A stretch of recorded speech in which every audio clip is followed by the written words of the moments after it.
자, 이제 마지막 시간입니다. 참 길고 긴 시간을 함께 했는데, 이제 나머지 정리할게요. 자, 이제 두 번째, 이제 국유부동산에서 이제 두 번째 양도가액과 필요경비인데, 일단 외국 자산은 양도하면 일단 1번 보면 국외자산의 양도가격은 양도 당시에 항상 또 실지거래가 원칙이에요. 그래서 국외부동산 양도한 경우도 실가 원칙, 그래서 실가 원칙이에요. 이게 원칙인데 문제는 요겁니다. 만약에 실지 매매가 이게 불분명하다라고 하면 제가 이제 국내 부동산의 경우는 이제 실지 매매가가 불분명하면 추계했었어요. 매가 만기로 추계했는데 얘는 추계가 아니에요. 추계가 아니고 그 국가의 현황을 반영한 시가입니다. 그 국가의 현황을 반영 그 국가의 현황을 반영한 시가예요. 그래서 이제 2번 보면 다만 양도 당시 실지 거래가액을 확인할 수 없다면 양도자산이 속하는 국가의 양도 당시 현황을 반영한 뭡니까? 시가에 의한다. 다만 이 시가를 산정하기 어렵다면 그 자산의 종류나 규모, 상황 등을 고려해서 대통령령이 정하는 방법을 쓰기도 해요. 근데 일단 예외는 시가로 하게 되어 있습니다. 자, 2번. 자, 양도소득의 이제 필요경비 계산인데 이제 취득가액 같은 건데 보죠. 자, 기업번 취득가액인데 역시 실지 취득가액이에요. 다만 취득 당시 실지 거래가액을 확인할 수 없다면 양도자산이 속하는 국가의 취득 당시 역시 현황을 반영한 시가로 합니다. 그래서 항상 시가. 그래서 양도금액도 원칙은 실지 매매가요. 그게 불분명하면 시가. 취득금액도 원칙은 실지 취득가액이요. 불분명하면 시가로 하게 됩니다. 자, 4번 이제 대통령령이 정한 자본적 지출, 양도비 이건 국내 재산과 똑같습니다. 그래서 기타 비용으로서 정리할 수 있겠죠. 자, 그 다음으로 가면 자, 세 번째 양도 소득세 세율인데 무조건 6에서부터 40%예요. 그래서 무조건 6에서부터 40%를 써요. 물론 주식은 뭐 중소기업 주식이고 그 외 주식이 있는데 중소기업 주식은 10%예요. 그 외는 20인데 이 주식은 굳이 볼 거 없어요. 그래서 부동산 쪽만 보시면 돼요. 무조건 보유기간이나 등기에 관계없다. 무조건 6에서부터 40%입니다. 그래서 등기 여부, 보유기간 안 따져요. 안 따지고 무조건 6부터 40%를 쓰게 됩니다. 자, 이제 네 번째로 넘어갑시다. 자, 공제액인데 자, 첫째가 이제 외국 납부세액 공제라고 돼 있는데 자, 이게 뭐냐면 일단은 외국에도 세법이 아까 전 시간에 있다고 했죠. 이기 때문에 외국 납부세액이 있어요. 외국에서 낸 금액이 있는데 이 외국에서 낸 금액은 외국 납부세액은 한국에서 이걸 제거시켜요. 근데 둘 중에 하나를 선택합니다. 둘 중에 하나를 선택해서 공제할 수 있어요. 첫째는 필요경비에 넣어서 필요경비에 집어넣는 방법이 있고요. 둘째는 산출세액에서 차감하는 방법. 둘 중에 한 가지 방법을 본인이 선택할 수 있습니다. 본인이 선택할 수 있어요. 그래서 1번 자, 선택할 수 있다 해서 동그라미 1번 보니까 자, 118조 5에 따라서 계산한 해당 과세기간에 양도소득세 산출세액에서 자, 그걸 차감하는 방법이 있고요.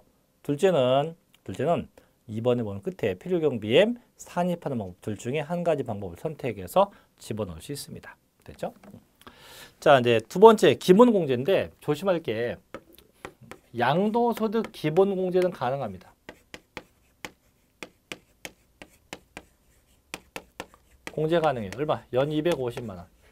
연 250만 원에 공제가 가능해요. 그래서 방법은 국내 재산하고 똑같아요. 그래서 소득별로 토지, 건물, 부동산에 관한 권리, 기타 자산에서 250.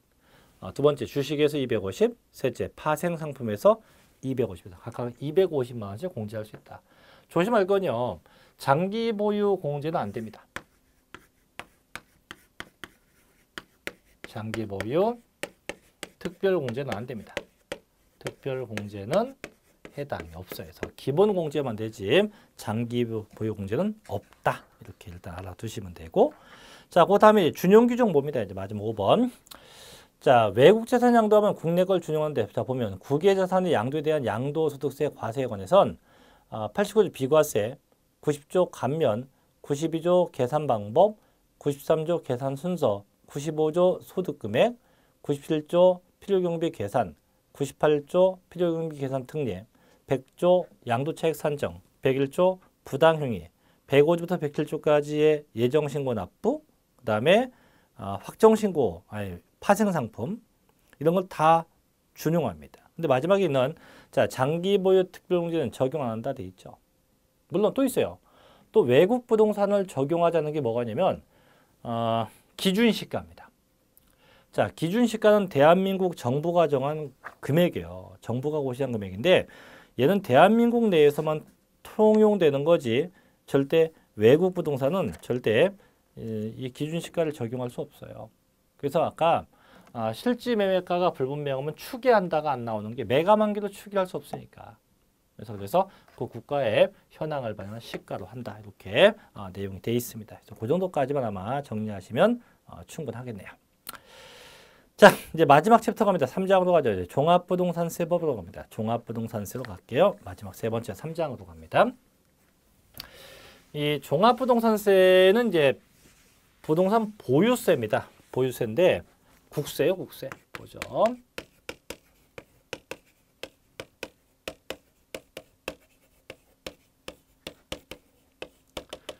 얘도 부동산 보유세입니다.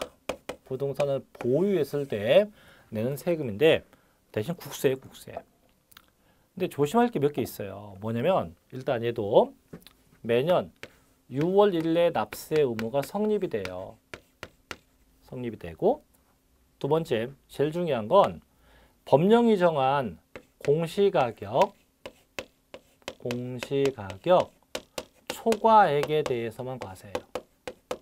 공시가격 초과액에 대해서만 과세입니다.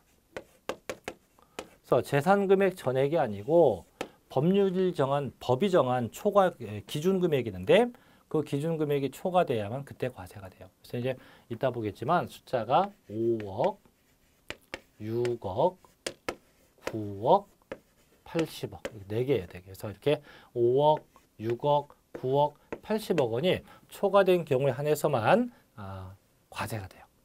이때. 자, 세 번째. 자, 징수 방법은 이제 징수 방법인데 얘는 원칙 예외 두 가지가 있어요. 그래서 원칙은 고지서에 의해서 징수해요. 고지서. 그래서 이걸 재산세는 보통 징수라고 합니다. 근데 얘는 국세이기 때문에 명칭을 달리해서 이렇게 써요. 정부, 부과, 과세. 정부, 부과, 과세 이렇게 불러요. 단 예외가 있는데 예외는 납세자의 선택에 의해서 신고 납세 가능해요. 신고 납세 가능하다. 이렇게 돼 있어요.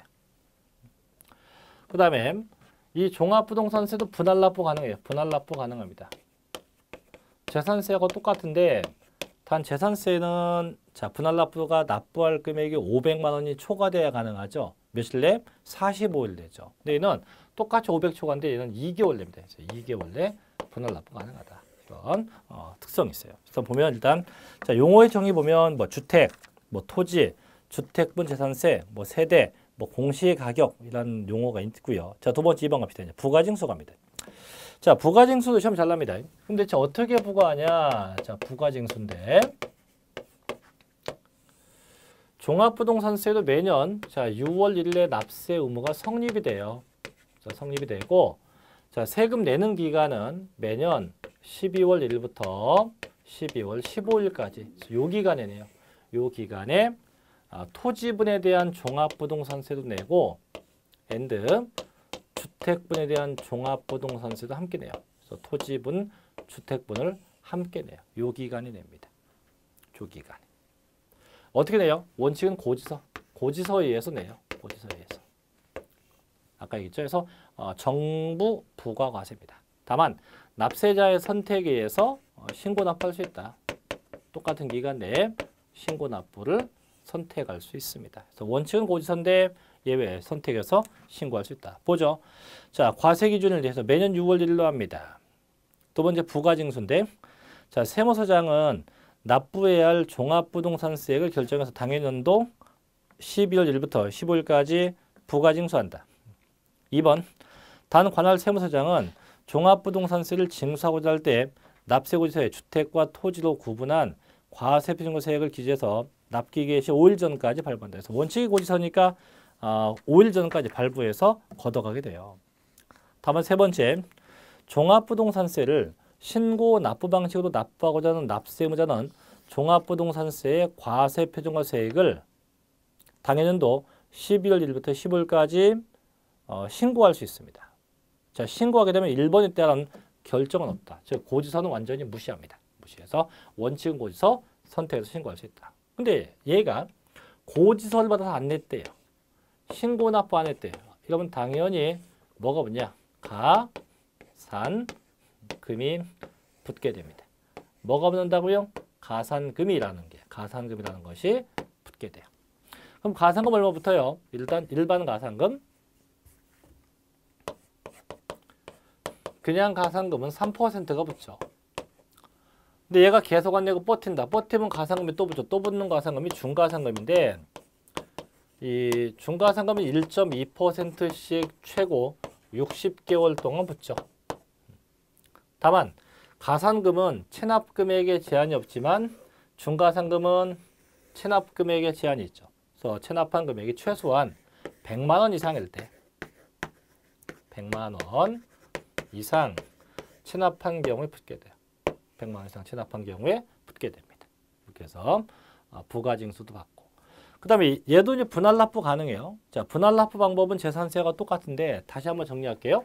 자, 일단 분납인데 쉽게 분할 납부 이제 분납인데 납부할 금액이 500만 원이 초과됐을 때 이때 분할 납부돼요. 500만 원이 초과된 경우인데 두 가지가 있죠.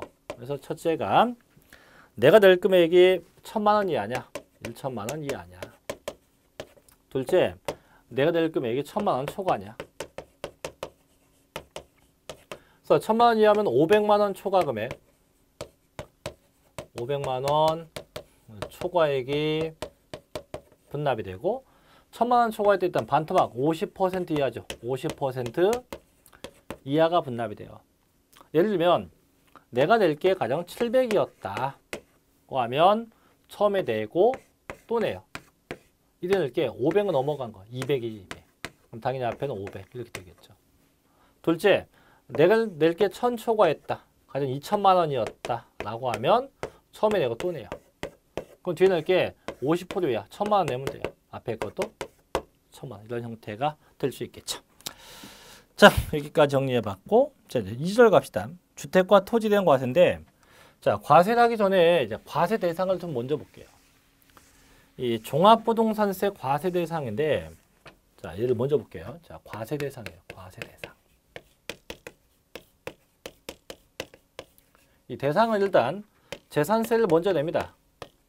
내고 재산세 냈었던 재산 중에 일부가 이 종부세 대상이 돼요. 일부가 종합부동산세 대상이 돼요.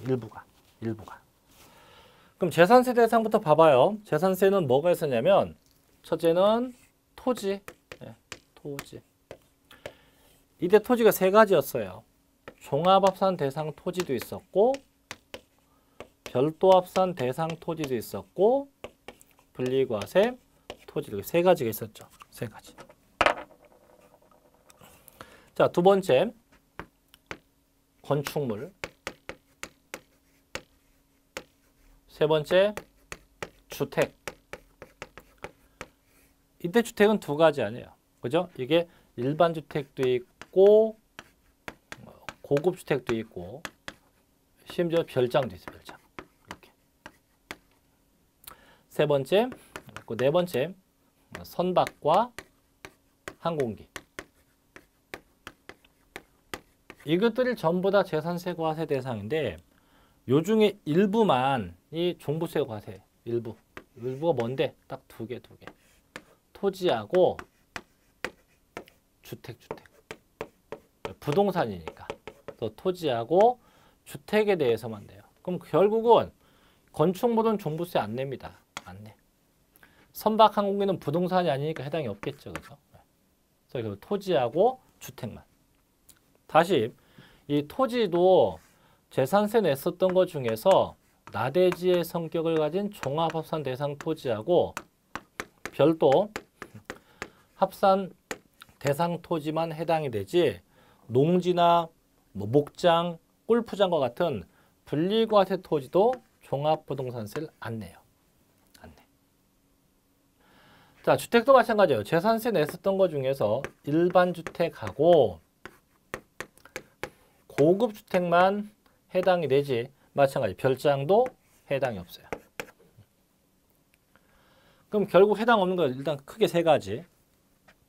분리과세 토지, 별장, 그 다음에 건축물.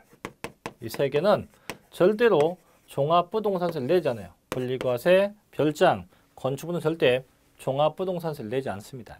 안 내. 그래서 결국 세 가지만 내요. 종합합산 대상 토지, 별도 합산 대상 토지, 그 다음에 주택에 대해서만 종합부동산세를 내게 돼요. 이 세 개만. 근데 무조건 내는 거 아니에요. 이제 대신 법이 정한 공시가격이 초과가 돼야 돼요. 이때 종합합산 토지는 그 토지의 공시가격의 합계. 이때 공시가격은 개별 공시지가입니다. 그 합계가 얘는 5억 원이 초과가 돼야 돼요. 5억 원이 초과돼야 돼요. 5억 초과.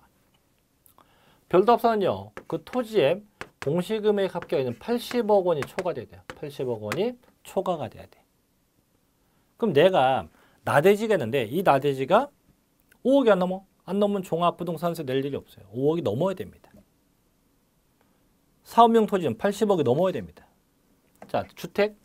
주택도 마찬가지. 주택의 공시가격 합계가 얘는 6억 원이 초과돼야 돼요. 이렇게 돼야만 종합부동산세를 냅니다. 그래서 종합부동산 토지 5억, 별도 합산 80억, 주택은 6억. 근데 아까 서두에 종합부동산세는 기준금액이 초과돼야 한다 했었어요. 그래서 네 가지가 있었지. 5억, 6억, 9억, 80억. 근데 9억이 없네? 자, 9억은 이거예요. 주택은 주택인데 이 주택이 1세대 1주택자. 자, 종합부동산세는 부동산 투기를 막으려고 정부가 만든 법이에요. 그럼 잘 생각해 보세요. 주택 하나 갖고 계신 분이 투기꾼입니까? 그건 아니잖아요. 그죠? 아니야. 아니기 때문에 그래서 1주택은 투기적 목적이 없기 때문에 이제는 좀 금액을 크게 가야 돼. 그래서 얘는 공시가격 합계가 6억이 아니고 9억 원이 초과됐을 때 과세가 돼요. 얼마 초과? 9억 원이 초과돼 과세요. 그래서 5억, 80억, 6억, 9억 네 가지 반드시 이 금액이 초과돼. 초과되면 다 똑같아요. 그 초과액에 대해서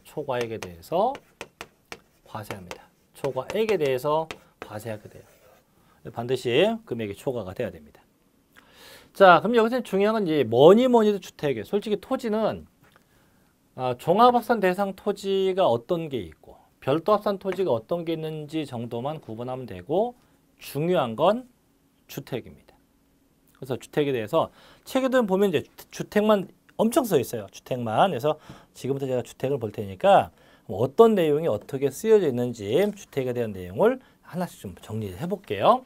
자, 다시 지울게요.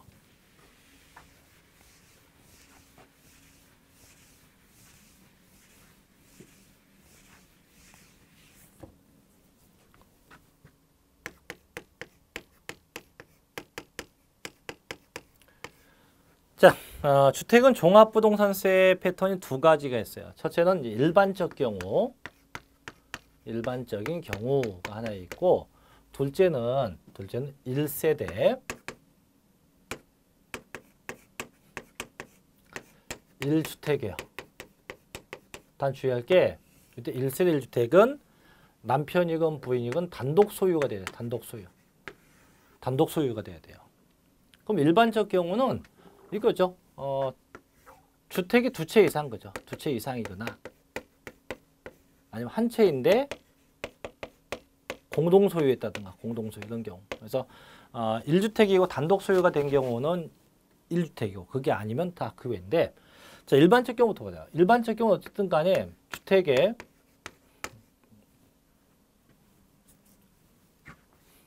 전국의 주택수를 다 합쳐요.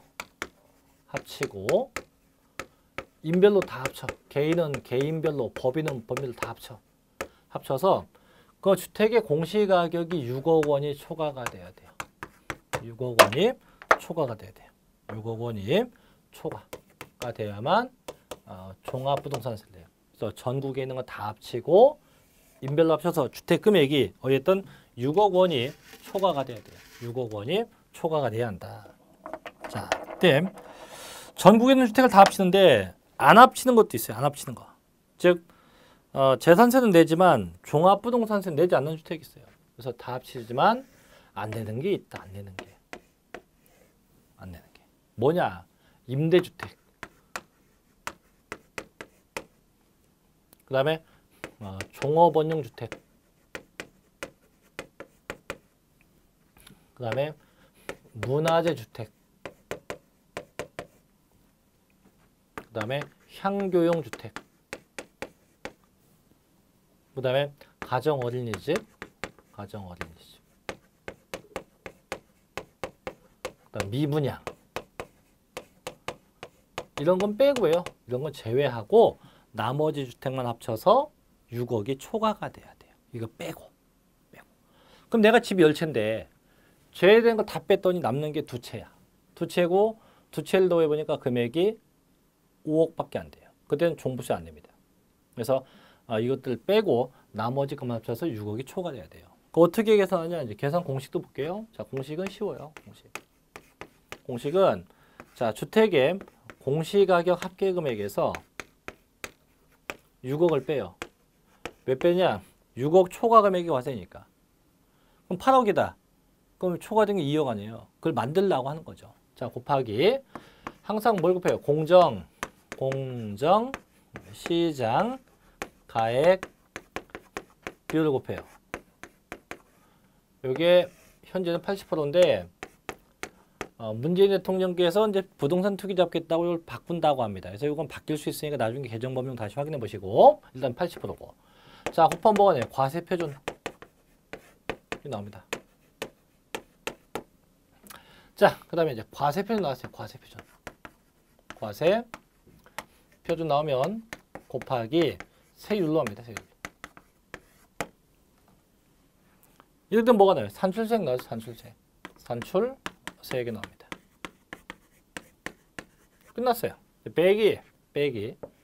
이미 납부한 재산세를 빼요. 왜 빼냐면 안 빼게 되면 똑같은 금액에 대해서 이중과세가 발생하기 때문에 납부한 세금은 빼야 돼. 빼내면 나머지만 내면 돼요. 납부하면 돼요. 일단 한도가 전년도 금액의 100분의 150이 그 세부담의 한도가 돼요. 100분의 150. 이게 공식이에요. 그럼 중요한 건 뭐냐? 6억을 뺍니다. 왜? 6억 초과 금액이 과세니까. 공정시장가액비를 곱하는데 이게 이제 좀 개정될 수 있고요. 나중에. 납부할 때는 전년도 금액의 100분의 150까지만 낸다. 한도가 100분의 150이다. 이거. 이 끝이에요. 자, 이게 일반적 경우고. 자, 시험에는 보통 1주택에서 달랍니다. 1주택에 대한 얘기를 보죠. 1주택은 반드시요. 1주택이고 단독 소유한 주택이어야 돼. 남편이건 부인이건 명의자가 한 명이 한 명. 그래서 한 명이고 반드시 주택은요. 9억 원이 초과가 돼야만 돼요. 9억 원이 초과돼야 돼요. 9억 초과입니다. 그럼 바로 가볼게요. 자, 이제는 일단은 공시가격 합계금액에서 9억을 빼면 돼요. 근데 9억을 한 번에 안 빼고 3억을 빼고 또 빼기 6억을 빼요. 이렇게 나눠서 빼요. 나눠서 이렇게 3억과 6억을 나눠서 뺍니다. 빼고 그다음 곱하기 똑같아요. 그다음은 공정 시장가액 비율.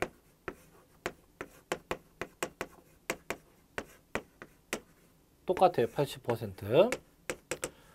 그럼 뭐가 나요? 과세 표준.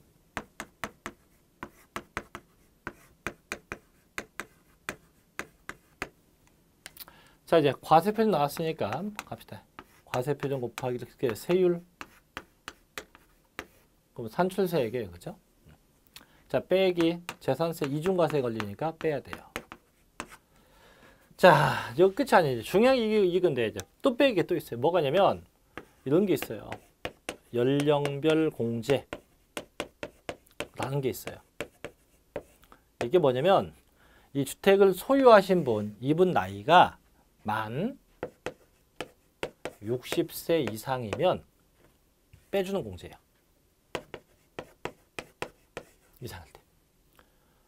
그럼 주택 소유자가 나이가 만 60이 안 넘었다. 그럼 이 공제 없겠죠. 그래서 60세 이상일 때 빼는데 얼마나 빼냐 해서 첫째 60세 이상이면 요 산출된 세액의 10%, 65세 이상이면 20%, 70 이상이면 30%가 각각 공제됩니다. 또 빼기 장기 보유 공제라고 해서 최소한 보유했던 기간이 5년 이상입니다. 5년 이상 보유. 그래서 최소한 5년 이상 보유하면 20%, 둘째 10년 이상 보유하면 40%까지 공제돼요. 이렇게 공제돼요. 해고는 납부하면 되지. 단 한도는 전년도 금액의 100분의 150까지 한도 똑같아요. 중요한 건 이 두 공제가 있다 이거죠. 연령별 공제가 있고 장기 보유 공제가 있다. 또 둘 다 조심할 건 중복 공제가 가능해요. 중복해서 공제할 수 있다. 이 규정은 꼭 기억해야 됩니다. 그래서 1주택에 대해서는 저게 제일 중요한 건데, 자 그럼 교재 가볼게요. 자 2절 주택에 대한 과세에서 1번. 자 납세의무자입니다. 첫째, 과세 기준은 현재 주택분 재산세 납세의무자로서 국내에 있는 재산세 과세 대상인 주택의 공시가격을 합한 금액이 6억 원을 초과하는 자는 종합부동산세를 낼 의무가 있다. 그래서 과세 대상 보니까 주택, 과세, 별장이나 임대사업용, 미분양, 상가건물 등 과세하지 않죠. 세 번째 세율이에요.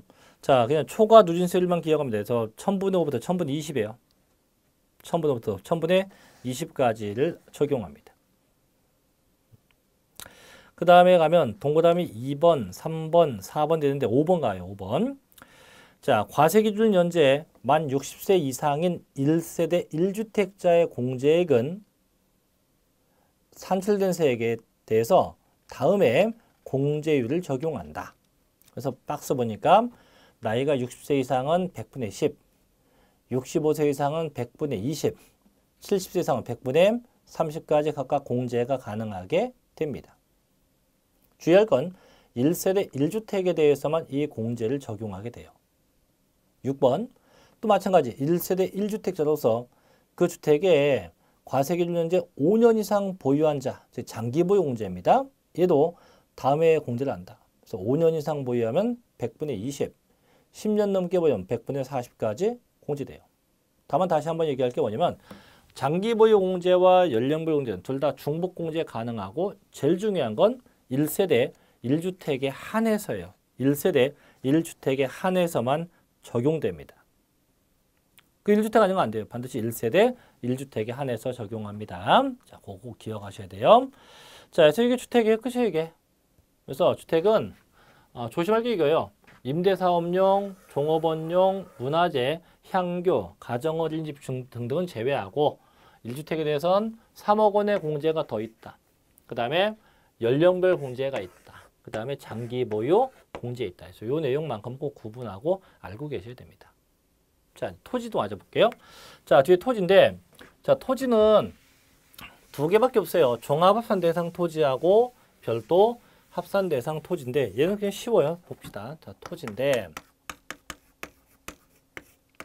첫째가 종합합산 대상 토지, 둘째가 별도 합산 대상 토지. 근데 종합합산은 그 토지의 아까도 얘기했죠. 공시가격 합계가 얼마 초과? 그죠? 5억 원이 초과가 돼야 되고, 별도 합산은 공시금액 합계가 80억 원이에요. 80억 원이 초과돼야 과세가 돼요. 그럼 얘도 이제 바로 공식을 볼게요. 자, 어떻게 되냐면 종합합산의 경우는 공식 봅시다. 자, 토지의 공시가격 합계금액에서 5억을 빼면 되지. 왜? 5억 초과 금액이 과세니까. 곱하기 뭐합니까? 공정 시장가액 비율 똑같아. 80%. 얘도 바뀔 수 있어요, 나중에. 자, 그럼 뭐가 납니까? 과세 표준. 이게 다 이게 아까 주택하고 똑같죠. 자, 이제 과세 표준 나왔어요. 곱하기 뭡니까? 세율. 역시 초과 누진세율입니다. 자, 그럼 산출세액 나왔겠죠. 자, 빼기 뭐 빼? 재산세 빼야지. 안 빼면 이중과세니까. 는 납부세액이에요.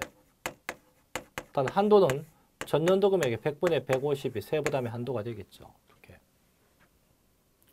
그럼 별도 합산도 맞아갑니다. 똑같아요, 얘도. 어떻게? 그 토지의 공시가격 합계금액에서 얼마 빼요? 얘는 80억 빼면 돼요. 80억. 자, 곱하기 역시 뭡니까? 공정 시장가액 비교하면 되죠. 그럼 뭐가 납니까? 과세표준. 자, 이제 과세표준 나왔어요. 곱하기 뭐? 세율. 그럼 산출세액이 나오죠. 역시 이미 납부하는 거 빼야지. 못 빼? 재산세 빼야죠. 안 빼면 이중과세니까 빼. 빼내면 납부하면 되죠. 단 한도가 전년도 금액의 100분의 150이 그 세부담의 한도가 돼요. 이렇게 되죠. 그 결국 토지는 아까 서두에도 얘기했지만 어떤 것이 과세 대상 토지이고 어떤 것이 과세 대상이 아닌지만 구분하면 돼요. 그래서 중요한 건 주택에 대한 내용만 다시 한번 꼭 정리를 하시기 바랍니다. 자, 여기까지 해서 저희 교재에 나와 있는 기본적인 내용을 다 정리해 봤는데, 물론 뭐 책에 나와 있는 건 거의 다 했고요. 또 책에 나와 있지 않은 내용들까지도 저희가 최소한 알고 있어야 될 걸 정리해 봤는데, 어쨌든 뭐 장시간 고생을 많이 했습니다. 물론 시간이 더 있고 내용이 더 방대하다면 더 할 건데, 일단 제가 최소한 시험에 관련된 내용을 했으니까 이걸 가지고 계속 반복해서 보시면 됩니다. 보시면 되고 부족하다고 생각되는 부분은 더 보충을 좀 하시기 바랍니다. 그 다음에 아시다시피 저희 세법이 이제 매년 몇십 번씩 개정이 돼요. 몇십 번씩 개정되기 때문에 항상 뭐 저희 책에도 뭐 개정법령 확인된 하는 난이 있지만 항상 개정법령을 좀 늘상 주기적으로 뭐 매일은 아니어도 한 달에 한 번씩은 확인하셔서 어떤 법령이 개정됐는지, 물론 뭐 이 강의가 끝난 다음에도 또 법이 또 바뀔 수도 있고 안 바뀔 수도 있고 솔직히 저도 몰라요. 모르기 때문에 바뀐 법령이 있으면 다시 개정 법령을 보시고 보충을 꼭 하셔야 됩니다. 어쨌든 고생들 많이 하셨고요. 늘 건강하시고 그 다음에 시험을 보시기도 했을 거니까 꼭 좋은 결과가 있기를 빌겠습니다. 자, 전 마치겠습니다. 자, 수고하셨습니다.